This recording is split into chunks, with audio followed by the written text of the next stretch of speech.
aujaba alaika dan tidak mewajibkan siapa Allah alaika atas kamu bil haqiqati di dalam hakikatnya wa nafsil amri dan zatiahnya perkara illa dukhula jannatihi kecuali masuk surga Allah. Jadi Allah mewajibkan pada kita agar kita itu berkhidmat, kita itu mengabdi kepada Allah Ta'ala secara zahir. Jadi kita disuruh berkhidmat melalui sholat, melalui zikir, melalui baca Quran, melalui sedekah, melalui berbagai macam. Allah mewajibkan itu agar kita secara zahir mengabdi kepada Allah. Namun Allah secara hakikatnya tidak mewajibkan itu kecuali semata-mata agar masuk dalam surga. Berarti tidak kembali pada Allah. Dari apapun yang Allah wajibkan untuk kita, ini secara zahir kita diperintah untuk mengabdi. Tapi secara hakikatnya tujuan utama adalah agar Allah memasukkan hamba-hambanya, karena asalnya hamba Allah Nabi Adam asal dari surga, agar kembali ke dalam surga Allah. Kenapa? Karena Allah Ta'ala, karena sesungguhnya Allah Ta'ala ghaniyun, ialah maha kaya, yakni tidak butuh al-khalqihi dari makhluknya Allah. La tanfa'uhu, tidak bermanfaat kepada Allah ta'atuhu, maka ta'atnya mereka. Wala tadurru, dan tidak membahayakan maksiatuhum, apa kedurhakaannya mereka. Jadi Allah mewajibkan berbagai kewajiban terhadap hamba-hambanya, termasuk dalam firman-Nya, wa ma khalaqtul jinna wal insa illa liya'budun. Aku tidak menciptakan jin dan manusia kecuali semata-mata agar mereka beribadah kepadaku. Secara zahir kita dituntut agar berkhidmat kepada Allah. Namun secara hakikatnya itu tidak kembali pada Allah. Semuanya kembali pada hamba. Karena Allah itu maha kaya, Allah itu tidak butuh terhadap makhluknya.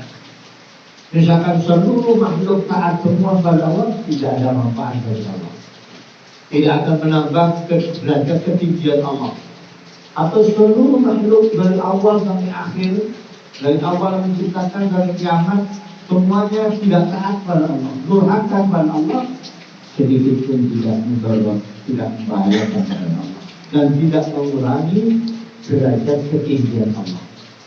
Dari tingginya derajat Allah itu tidak akan bertambah gara-gara mereka taat pada Allah, dan tidak akan berkurang gara-gara mereka durhaka pada Allah Subhanahu wa Ta'ala. Jadi orang kalau paham itu maka tidak akan merasa terbebani sholat, tidak akan merasa berat sholat, karena kembalinya bukan pada Allah, kembalinya pada kita sendiri. Disuruh puasa, disuruh zakat, disuruh berbakti pada orang tua, disuruh berbuat baik pada sesama. Itu semua tidak kembali pada Allah. Karena Allah itu maha kaya, Allah tidak butuh.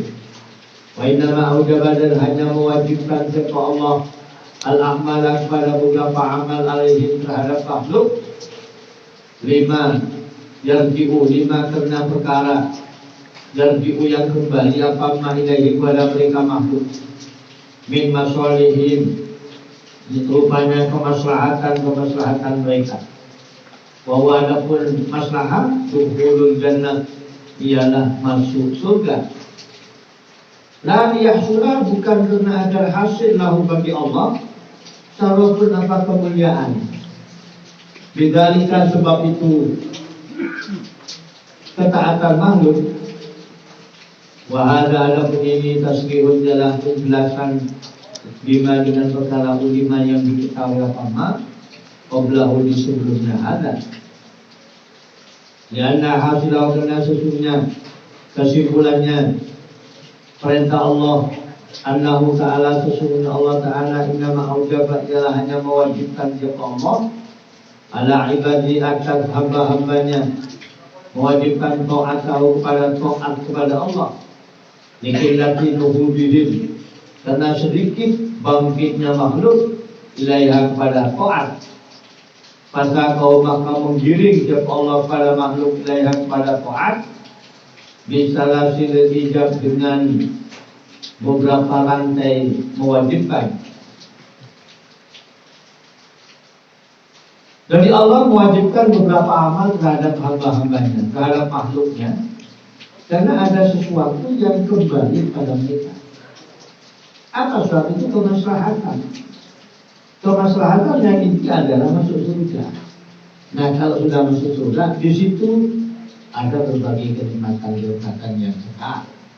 Jadi maksud dengan naimul muqim, kenikmatan yang langgeng. Dan yang paling tinggi nikmat di surga itu adalah ketika melihat Allah Subhanahu wa Ta'ala. Dan di bawah itu adalah ketika kita bertemu dengan baginda Rasul Nabi Muhammad SAW. Itu nikmat yang tertinggi. Sedangkan nikmat yang lain, diberi minuman yang nikmat, yang lezat, didampingi dengan bidadari, atau ada banyak tempat wisata. Di surga itu banyak tempat wisata. Yang disebut dengan tajribin tahtil anhar, sungai-sungai yang mengalir, termasuk haud, telaga, taman. Jadi banyak melebihi, jauh lebih yang ada di dunia,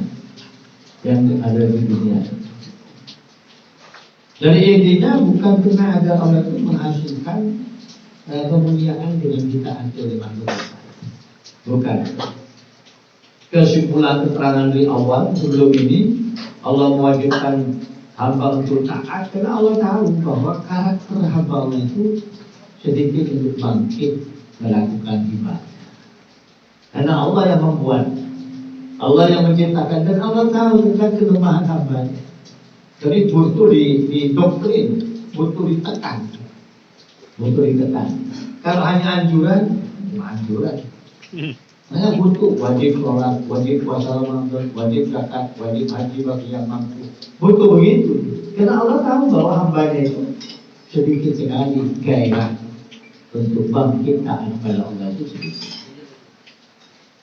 Sehingga mereka digiring dengan pakai rantai, belenggu mewajibkan. Jadi digiring, ibarat kita itu dibelenggu, kemudian ditarik oleh Allah. Ditarik, digiring agar menuju ke tempat itu, menuju ke surga Allah Subhanahu wa Ta'ala. Fasokum adapun menggiring makhluk ilaiha kepada taat, didzalika dengan itulah hasil ijab. Innama huwa, ialah hanya adapun saubuhum li amrin, ialah karena perkara yang kembali apa amrin ilaihim kepada mereka makhluk. Wa adapun amrin dukhulul jannah, ialah masuk surga. Dukhulul jannah ialah masuk surga di dalil hadis, dengan dalil hadis. Wa adapun hadis ajibahum buka ila akhiri, di depan ada hadis ajibahum buka min aqwamin yukhaduna ila jannah bisalasi. Allah itu heran terhadap hambanya, di mana mereka untuk dimasukkan surga perlu digiring pakai. Kan heran. Karena surga itu tempat yang indah, tempat yang nikmat. Dan sama dengan contoh sederhana. Ada orang tua bikin makanan yang enak-enak. Anaknya diajak, ayo ikut saya makan. Nah, butuh ditarik. Setelah ditarik, ternyata kelihatan menunya. Baru begini juga orang tua. Iya, saya kiri. Saya kiri enggak suatu kesekian. Bayu awal maka ditakwil al makna apa artinya hadis ila anna sawqahum, kepada sesungguhnya menggiring makhluk ila taati, untuk taat pada Allah. Wa adapun itu sawquhum ijabuha, ialah mewajibkan taat alih atas makhluk. Sawqun ila jannati, ialah menggiring menuju surga. Falam yujib alaihi illa dukhulaha, maka tidak mewajibkan siapa Allah alaihi terhadap makhluk illa dukhulaha, kecuali kepada masuk surga. Wa huwa adapun itu sawquhum ila jannah, ma ialah perkara suriha yang dijelaskan apabila mahuna dalam bab ini. Jadi pengertian hadis ajibaru buka Allah itu heran, itu takwilannya adalah mereka digiring agar taat pada Allah, tujuan utama agar dimasukkan ke dalam surga. Nah kalau sudah masuk surga, baru tahu di situ banyak kenikmatan. Banyak kenikmatan. Ini sesuai dengan penjelasan sama dengan yang diterangkan di sebelumnya. Oleh karena itu kita dalam mengaji kata tasawuf jangan sampai tetap dalam batin kita merasa terbebani. Cek sampai awalnya saya paksa. Kalau betul kan naik, mau awalnya saya paksa. Pokok gugur, apa ada ini? Biasa pokok puasa, pokok azakan. Pokok sudah katakan bersyukur. Benar-benar pokok. Jadi merasa terbebani. Selama saya naik nomor 2 ini, Mistowaki Bapak. Maupun Mistowaki tidak merasa terbebani, tidak merasa Allah butuh kita, bahkan kita butuh ibadah. Kita butuh ibadah sebagai sarana untuk bertemu dengan Allah. Apalagi ketika puncak, tidak hanya Mistowaki tapi mengagungkan mereka bahwa sholat itu sangat agung, puasa sangat agung, zakat sangat agung, baca Quran sangat agung, ibadah haji umroh sangat agung. Nah itu tingkatkan kelas-kelas orang-orang yang batinnya sudah menyatu dengan Allah, cintanya sudah luar biasa kepada Allah Subhanahu Wa Taala. Mudah-mudahan manfaat. Man istadaba wallahu a'lam.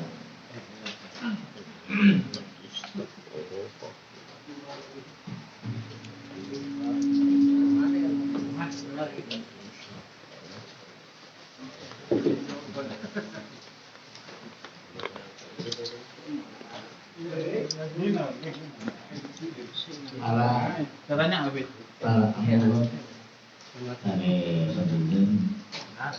Siap hati yang benar, siap hati mental, siap hati sambungan. Walaupun hari rekor yang mau kita tak butuh bulan mau sih, tak butuh bulan mau satu saat jadi yang akan siap hati begitu besar bulan di mana Rasulullah dilahirkan. Jadi mereka bonalan mereka orang dulu kan kampung yang kalian belum mau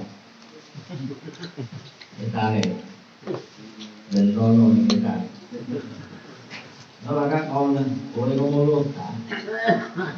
Kayak juga, kayak ngomong kan? Ini bukan atau dua, bukan atau banyak kan dua.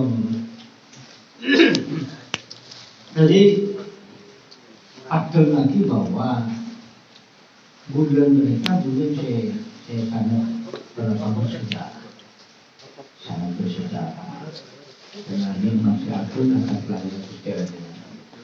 Sementara kali nanti Amerika ini tahun yang mengira dan semoga nanti tahun ini bermasalah nanti dengan kehidupan yang berkawan-kawan kesempurnaan sampai ke alam rokok sampai ke alam abadi.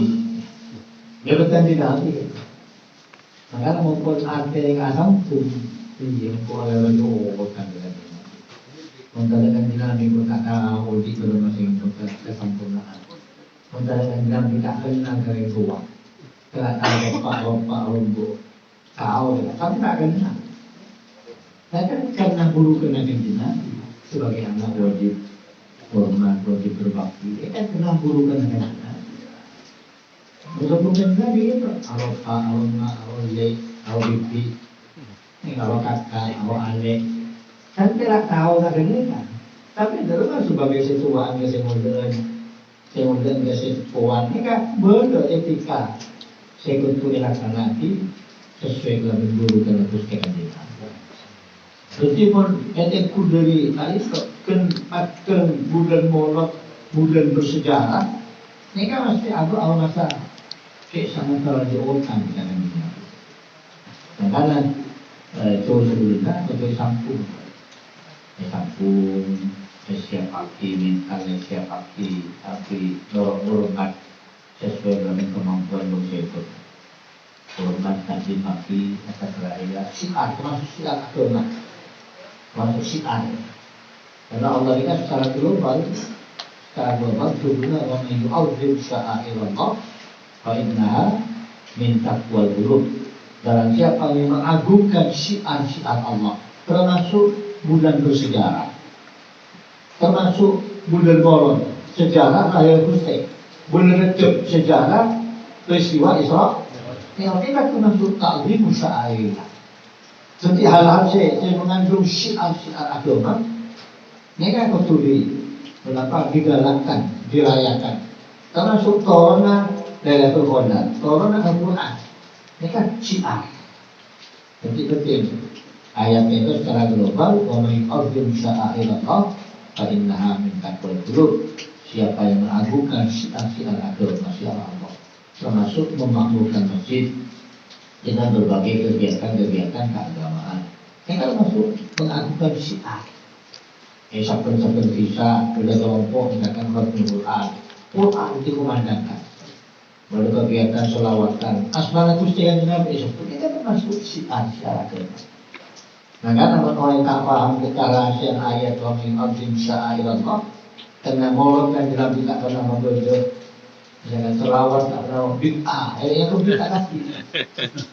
Padahal yang Al-Quran itu berbeda global betul dirinci. Nah ulama yang mengetahui hal itu, ulama-ulama saya baca nanti sambungan membuat kita junjungan Gusti Kanjeng Nabi. Karena nikah karya sebelum nanti kita akan berbondong-bondong merayakan peristiwa besar atas lahirnya junjungan Gusti Kanjeng Nabi Muhammad SAW. Minimal nikah kaki masalah.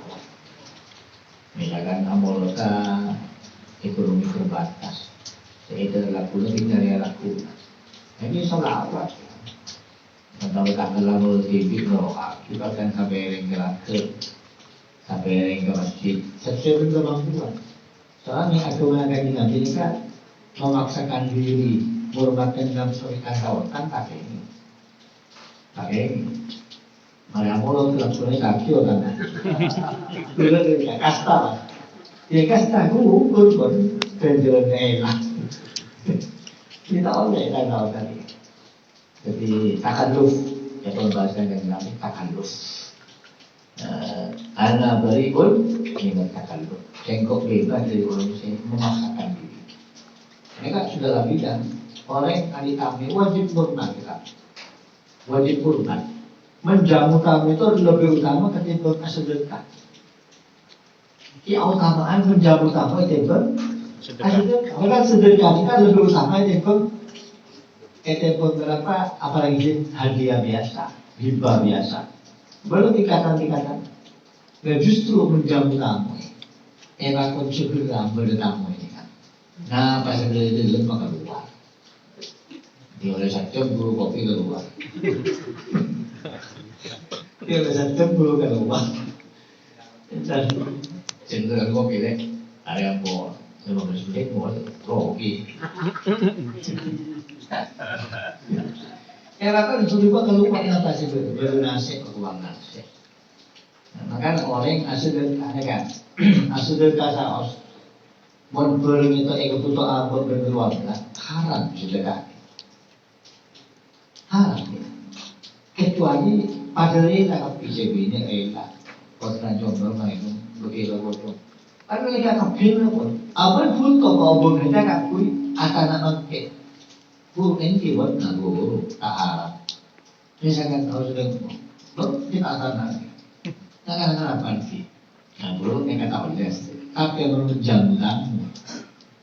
Kita tahu sampai di negara musuh. Wajib menjamu tamu tahu kemauan. Tapi dalam bercerita oleh kau. Ini mungkin kau, kan paling sekolah sudah nasi, rumput cuci, rumput kopi dan digulung. Ayah aku ada kanan tak tahu. Maka bahkan kau dan ma'rufun khairun min sadaqatin yatba'uha adh. Ucapan yang baik. Kan ada banyak macam. Manis-manis sesuai dengan hobi orang ini kan Maka mengatur ke orang sesuai hobinya tamunya. Mana punya tamu yang itu bau, tak sudah bau. Pun tamu yang tamu ustaz, tak ada hukum. Kalau boleh berarti orang punya hukum. Ini kan termasuk order makhluk ni. Order makhluk. Dan tamunya single, tak ini, tak boleh bini. Asal belum kan, asal belum ini. Tiga-tiga, sebenarnya adaptasi dalam kamu. Sebenarnya kasih kata kamu kan, sebelumnya pelakannya buka dan jawab. Ya tapi itu.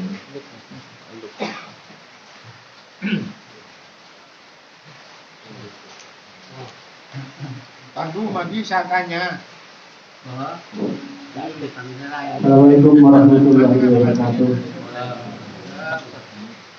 Artinya yang katanya Ustaz definisi hidup dengan penjelasan nomor 2 tadi nafak angkul kurang orang awam sholat khusyuk dengan penjelasan. Assalamualaikum warahmatullahi wabarakatuh.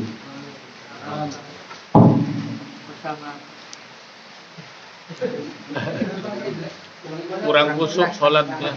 Pertama definisi hukum, nomor 2 nomor penjelasan definisi hukum. Nomor 2 sholat khusyuk tangkui ukuran orang awam. Khusyuk dan hudur.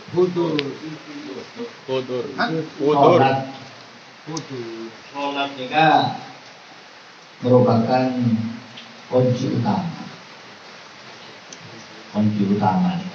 Makanya agama Islam membuat orang Islam keakuasa. Itu menurut keakuasa. Dan itu oleh KTP. Orang yang tanda mengeluarkan oleh KTP.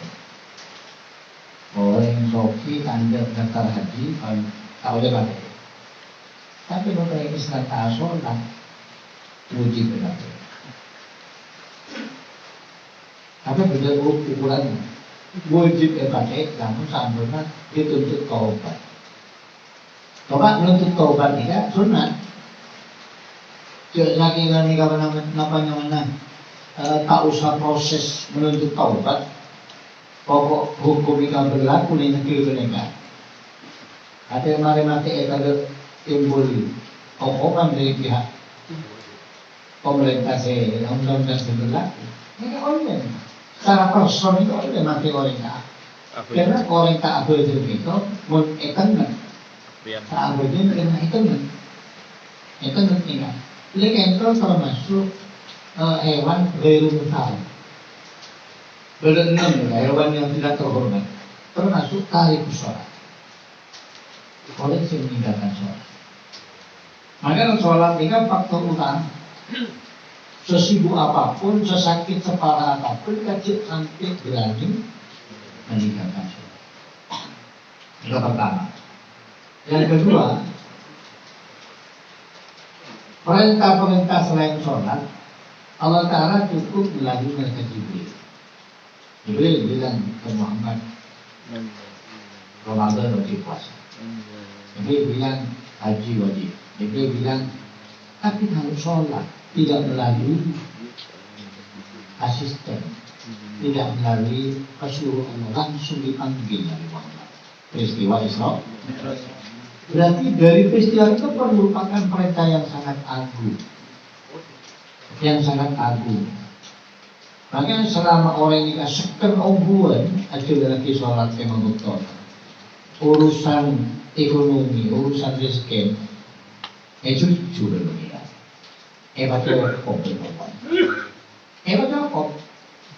Buktikan salah satu ayat saya tolong dikatakan Nabi surat Toha wa'mur ahlaka bis shalah wastabir 'alaiha la nas'aluka rizqa nahnu narzuquka wal aqibatu lit taqwa.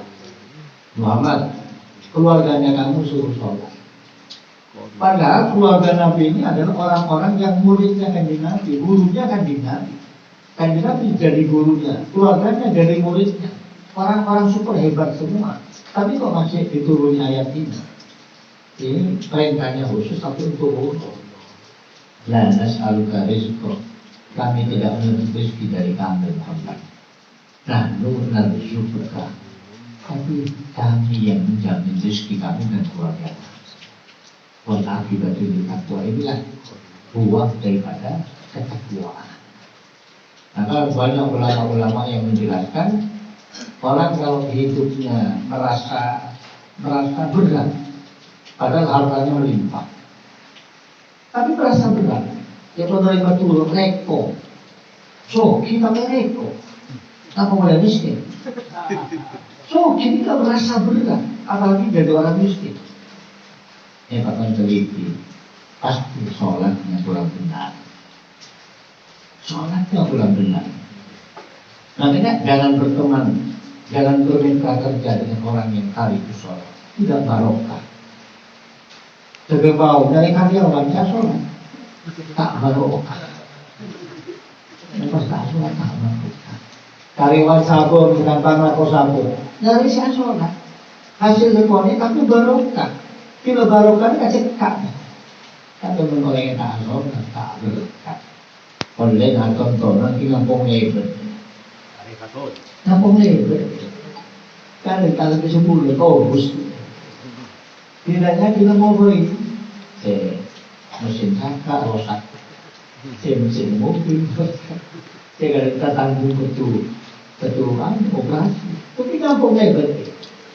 Jadi kalau orang aroma saya berat menjalani kehidupan selidiki sholat. Sebab jaminan orang kalau sholatnya baik mendapat rezeki bonus. Ayat ketiga keluar, dapat rezeki bonus. Nah, sholat yang berguna bagi diri di alam ini dalam alam akhirat ini sholat yang baik, sholat yang baik, sholat yang bagus. Bahasanya kan di Nabi, as-sholatu umul ibadah. Sholat induk dari semua ibadah. Jika sholat sahiwah, jika sholatnya soleh, sholatnya bagus, maka ibadah yang lain ikut bagus. Tapi jika sholatnya, jika fasadat sahiwah, jika sholatnya rusak, sholat menjalani sholat 5 waktu tapi rusak, maka ibadah yang lain ikut rusak. Bagaimana kriteria sholat yang bagus? Sholat yang bagus kalau di dalamnya ada 2 hal, ada khusyuk dan khudur. Ada khusyuk dan khudur. Apa pengertian khusyuk? Khusyuk itu al-khawfu da'im fil qalbi. Mulai takbir sampai salat, batinnya merasa dekat dengan Allah, batinnya merasa takut pada Allah, takut ditolak, takut dimurkai, takut dibenci, takut, lalu selalu takut.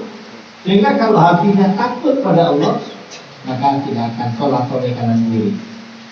Oleh takbir Allahu Akbar, lurus. Jadi inni wajjahtu wajhiya lilladzi fataras samawati wal ardh. Sesungguhnya aku menghadapkan diriku kepada Zat yang menciptakan langit dan seluruh anggota, dihadapkan kepada Allah Subhanahu wa taala. Nah, orang yang bisa seperti ini kalau batinnya dekat dengan Allah, batinnya merasa takut pada Allah. Ini khusyuk. Yang kedua adalah khudur. Khudur ay khudurul qalbi. Mulai takbiratul ihram sampai sana hatinya nyambung. Dirinya sedang rukuk, tahu kalau rukuk, sedang i'tidal, tahu kalau i'tidal, sedang baca Fatihah, tahu kalau baca Fatihah. Tidak seperti orang mulai takbir bermakmum, pas imam assalamualaikum warahmatullahi wabarakatuh. Semuanya kita rukuk sujud berarti tidak khudur. Jadi sholat yang baik jika ada khusyuk dan khudur, dan tidak akan terwujud 2 hal di dalam sholat kecuali harus teliti yang dimakan, yang diminum harus yang halal, yang dipakai yang halal. Sepedanya bukan STN-an, bukan STN, sepedanya beres, sajadahnya juga halal, semuanya